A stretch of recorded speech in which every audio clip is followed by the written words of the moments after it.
Hello everyone, आप सब कैसे हैं। मैं उम्मीद करता हूं कि बहुत अच्छे होंगे और अपनी पढ़ाई को बहुत अच्छे से कर रहे होंगे। मैं Akash Kumar Bhadana ICT virtual classroom में आपका बहुत बहुत स्वागत करता हूं।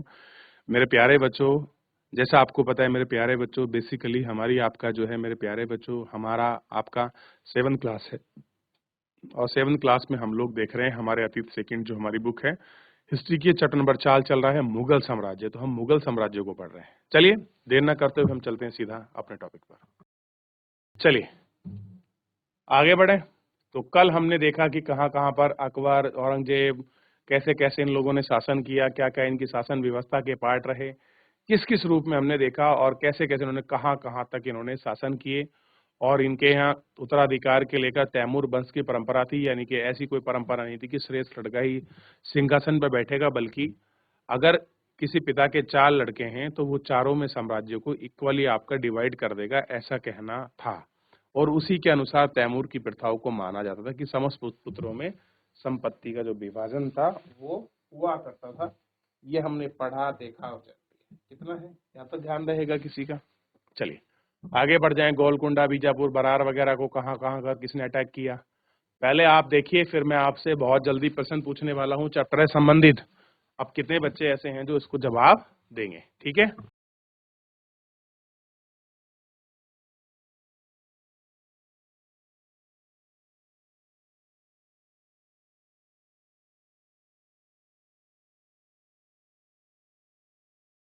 चलिए देख लिया आपने। अब आप मुझे बताइए मुगल काल का कौन सा ऐसा शासक था या बादशाह था जिसके समय में मुगल काल सर्वाधिक विस्तार काल किया, सर्वाधिक विस्तार किया। बताइए बच्चों, आपने पढ़ा है ना घर जाके। मैंने आपसे कहा था आप लोग इसका रिवीजन करेंगे। कितने बच्चों ने रिवीजन करा है पता तो चले।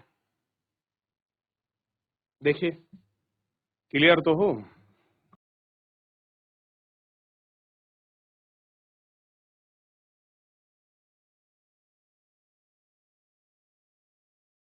देख लिया आप लोगों ने। चलिए आगे बढ़ते हैं। कह रहे हैं कि मुगलों और अन्य शासकों के साथ संबंध। मुगल थे, उन्होंने कैसे कैसे किसके साथ अपने संबंध बनाए। आप तालिका 1 को उठाकर फिर से देखिए, आपको पता लगेगा कि अकबर ने, औरंगजेब ने, शाहजहां ने क्या आपका राजपूतों के साथ संबंध थे, अन्य जगह किस प्रकार के उन्होंने संबंध बनाए, ये हमको इसमें देखने के लिए बहुत अच्छे से आपको मिल जाएगा कि कहाँ कहाँ पर किसका किस प्रकार शासन चला। अब कह रहे हैं कि जिन्हें उनकी सत्ता को स्वीकार करने से इनकार कर दिया, जब मुगल शक्तिशाली हो गए तो अन्य शासकों ने स्वेच्छा से सत्ता स्वीकार कर ली।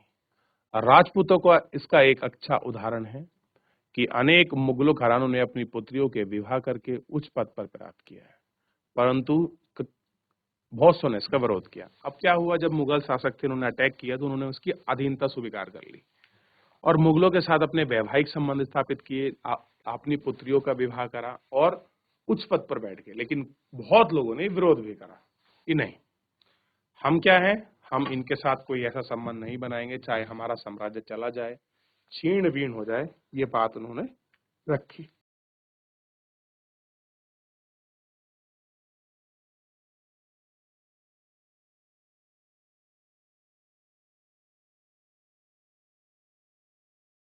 देख लिया। मेवाड़ के सिसोदिया राजपूत, मेवाड़ राजवंश को आप देखोगे तो मेवाड़ के सिसोदिया राजपूत लंबे समय तक मुगलों की सत्ता को स्वीकार करने से इनकार करते रहे, परंतु जब वे मुगलों से हारे तो उन्होंने मुगलों ने उनके साथ सम्मानीय व्यवहार किया और उन्होंने जागीरों और वतन यानी कि जागीर के रूप में उनको वापस कर दिया। तो सिसोदियों ने क्या किया था, मुगलों को बहुत लंबे समय तक उनको साथ भिड़ेते रहे, उनका विरोध करते रहे। अल्टीमेटली उन्होंने क्या किया, उसका विरोध आपका किया था। पराजित करके परंतु अपमानित ना करने के बीच सावधानी से बरते गए संतुलन की वजह से मुगल भारत के अनेक शासकों ने सरदारों को अपना प्रभाव किया, परंतु संतुलन को हमेशा बरकरार रखना था। फिर भी एक तालिका 1 को गौर करिए। जब आप शिवाजी मुगल बादशाह को स्वीकार करेंगे तो आप औरंगजेब ने जो अपमान किया था उसका अपमान क्या का परिमाण क्या हुआ। अब आप जानते हैं कि औरंगजेब के समय में शिवाजी को कहाँ लाया गया? दिल्ली। जब शिवाजी दिल्ली आए तो वो आए थे इसलिए थे कि उनको सम्मान मिलेगा, बल्कि उनका उपहास किया गया। और वो किसके कहने पर दिल्ली आए थे? तो एक राजपूत राजा थे, वो आपको उनका नाम बताना है कि किस राजपूत राजा के कहने पर शिवाजी दिल्ली आए थे। ढूंढिएगा इसका आंसर को। क्लियर है? क्या जयसिंह उनका नाम था या कोई और उसका नाम था? आपको देखकर बताना है। क्लियर है? तो इस प्रकार की चीजों को आप देखेंगे तो पता लगेगा कि कैसे राजपूतों ने भी इन सब चीजों के लिए काफी संघर्ष भरे चीजों को महसूस किया है, उन्होंने देखा है। आगे बढ़े। मनसब और जागीर, ये शब्द बड़े मिलते हैं आपको। मनसब यार,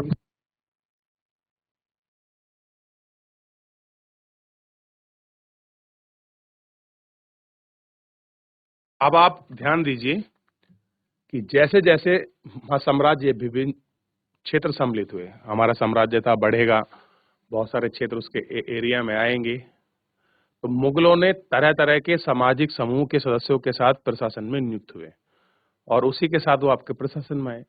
शुरुआत में तो ज्यादातर आपके सरदार तुर्क यानी कि आपके तुरानी, लेकिन छोटे समूह के साथ आपके वर्ग में ईरानी और भारतीय मुसलमान, अफगानों, मराठों और राजपूत अन्य शामिल थे। यानी कि ईरानी थे, तुर्कानी थे, मुसलमान थे, भारतीय मुसलमान, अफगानी थे, मराठे थे और मुगल और राजपूत थे। तो सब लोग आप देखेंगे जो भारत के एक बड़े वर्ग का उस समय जो योद्धा वर्ग का प्रतिनिधित्व करते थे या जो राजनीतिक रूप से अपना आप को सशक्त दिखाने का प्रयास करते थे, वो सब इनमें थे, के समूह में शामिल थे। तो अब होता क्या था? मुगलों की सेवा के बदले में नौकरशाह उनको मनसबदार कहलाए। जिन लोगों ने, इन सब लड़ाका समूह ने मुगलों के यहाँ जो सेना दी, उस सेना के बदले में ये नौकरशाह क्या कहलाए? मनसब कहलाए। कैसे है? मनसब। और सेवा देने वाला क्या कहलाया? मनसबदार।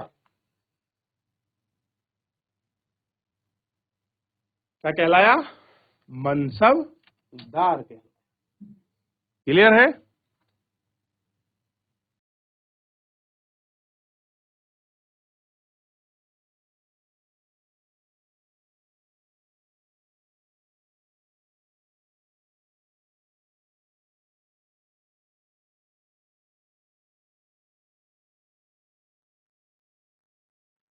देख लिया आप लोगों ने?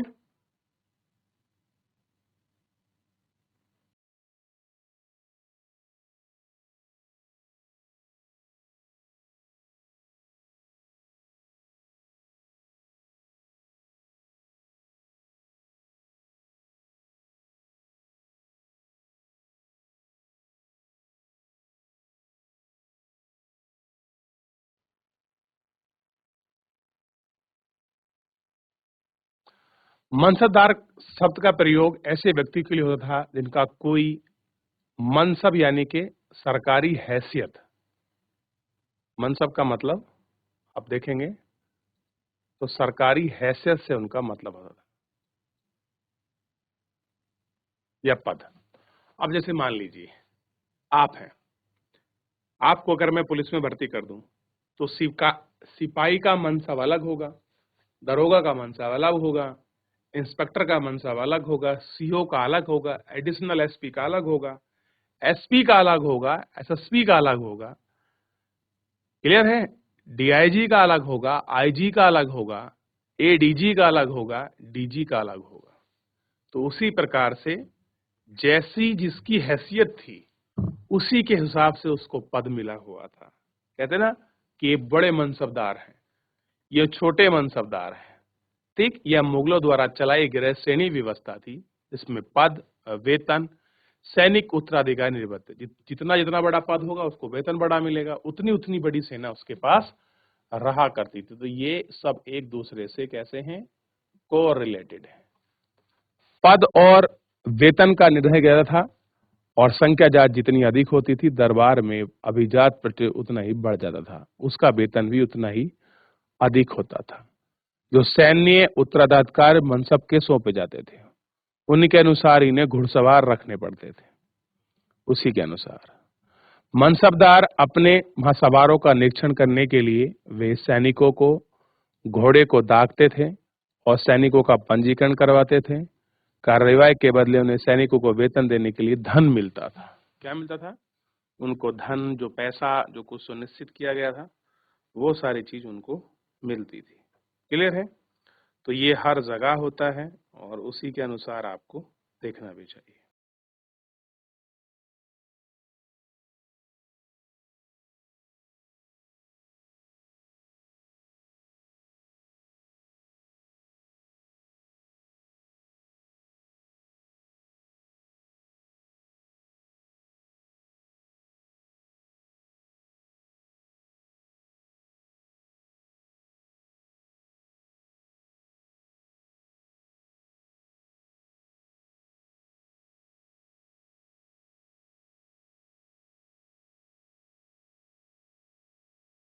चलिए,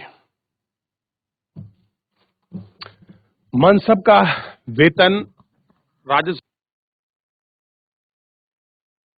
अब आप देखिए होता क्या है, मनसबदार यहाँ बने और इनके प्रशासन की बात आई और अकबर के शासनकाल में जागीरों को सावधानी पूर्वक आकलन किया गया और राजस्व के रूप में करीबन बहुत सारी उनको जागीरें मिली। शासनकाल तक पहुंचे, स्थिति बदल गई, मनसबदारों की संख्या बढ़ी। अब संख्या बढ़ी तो चीजें कैसी होंगी? अत्यधिक जागीरें मिली। जागीर मिलने में भी क्या हो रहा है? इंतजार। और कोशिश क्या थी? जब जागीर मिलेगी, अब क्षेत्र कम हो गया तो राजस्व भी कम आएगा। तो जिन लोगों पर आपका जागीरें थी उनकी कोशिश ये थी कि जितना अधिक हम लोग कर को इकट्ठा कर सकें वो कर लें, क्योंकि फिर उनमें परिवर्तन होने वाला है नहीं। तो होता क्या था? इसलिए किसान के पास क्या था? 1/4 अगर निर्धारण किया तो वो लोग 1/3 को उसको वसूल रहे थे। तो ये सारे कारण, ये सारी समस्या क्या बनी? मनसबदार के समय में आपका बढ़ती चली गई। तो एक बार देख लीजिए इसको, फिर हम लोग आगे बढ़ेंगे कि भाई क्या व्यवस्था है, कैसे कुछ हो रहा है।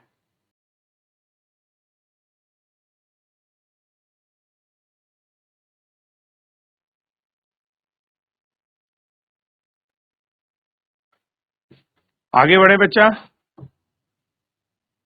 यहां तक आप लोग देख चुके हैं।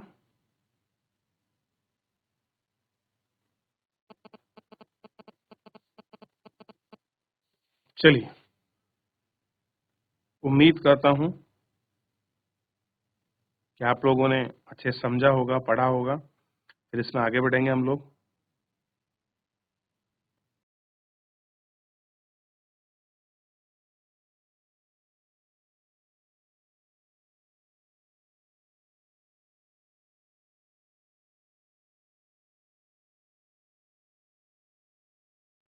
चलिए, आगे बढ़ रहे हैं और आगे बढ़ते हुए हम इनको आगे देखते हैं और बात करते हैं। ठीक है, चलिए।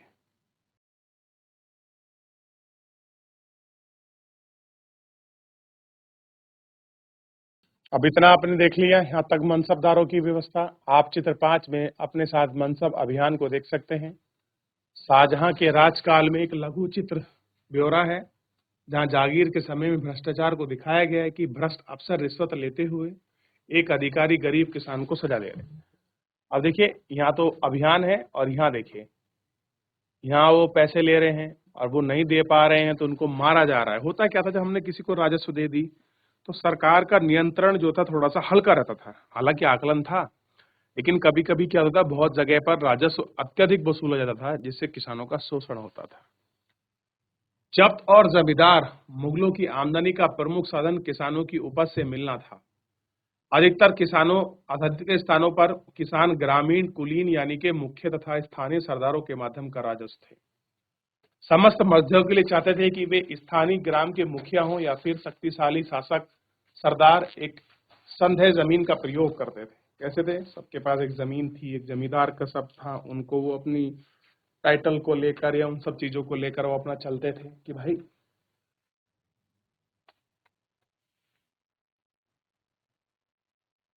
कि किसानों की जमीन है, उससे हमको कुछ राजस्व क्या होगा? इकट्ठा होगा।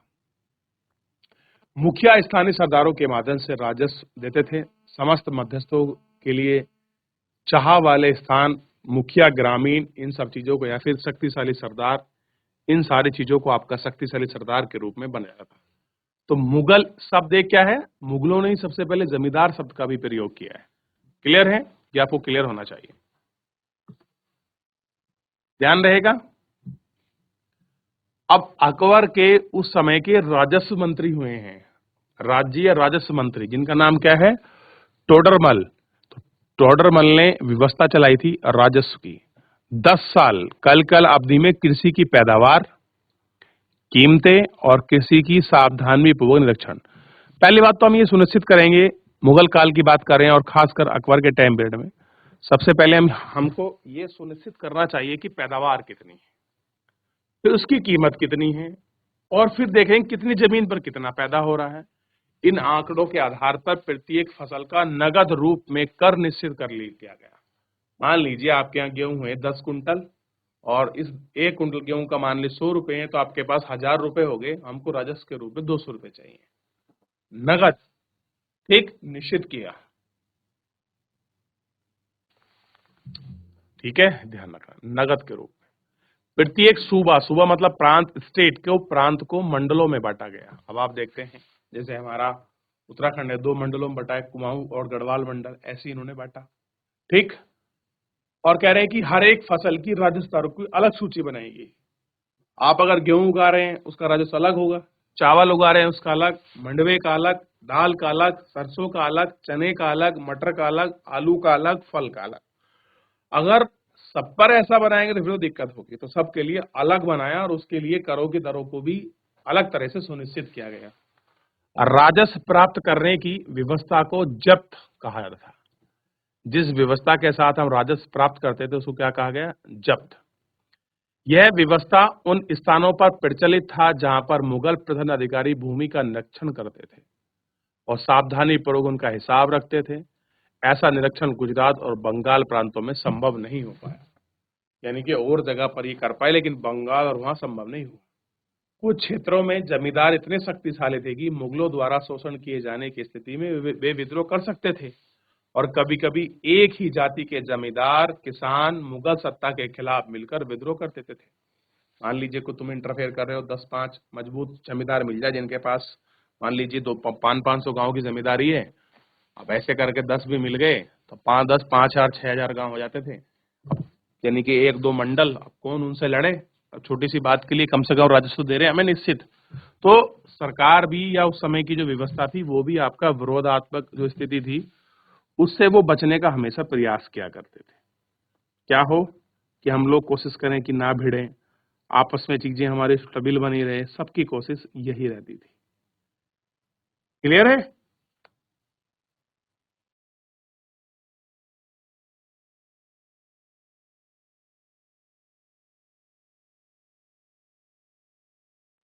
देख लीजिए एक बार, पहले पीछे देखिए, फिर थोड़ा कुछ पूछना है, कुछ डाउट है। टोडरमल व्यवस्था नहीं, आप आधुनिक व्यवस्था को देखते हैं, टोडरमल व्यवस्था।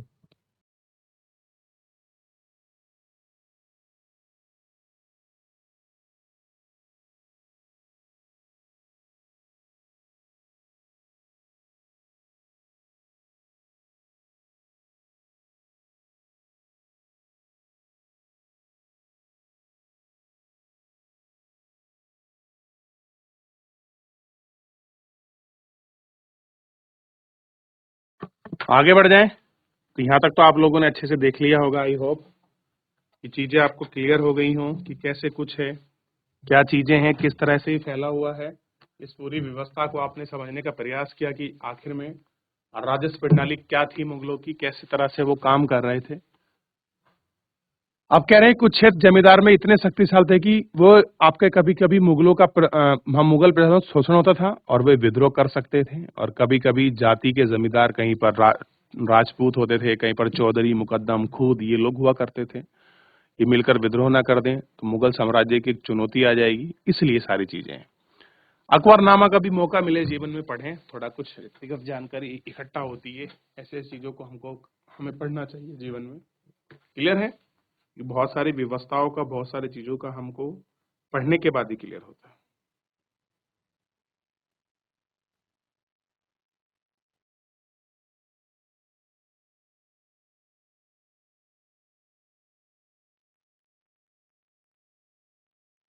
चलिए आगे बढ़ जाते हैं, थोड़ा सा इसको देख लेते हैं।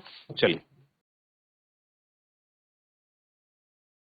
चलिए, तो आपने इस तरह से राजस्व व्यवस्था को देखने का प्रयास किया कि इनके समय में मनसबदारी व्यवस्था क्या थी, कैसे कर संग्रहण होता था, कैसे उनका आकलन अंकलन क्या था, इन सबको देखा। चलिए, फिलहाल आज के लिए इतना ही। मिलते हैं नेक्स्ट लेक्चर में। धन्यवाद।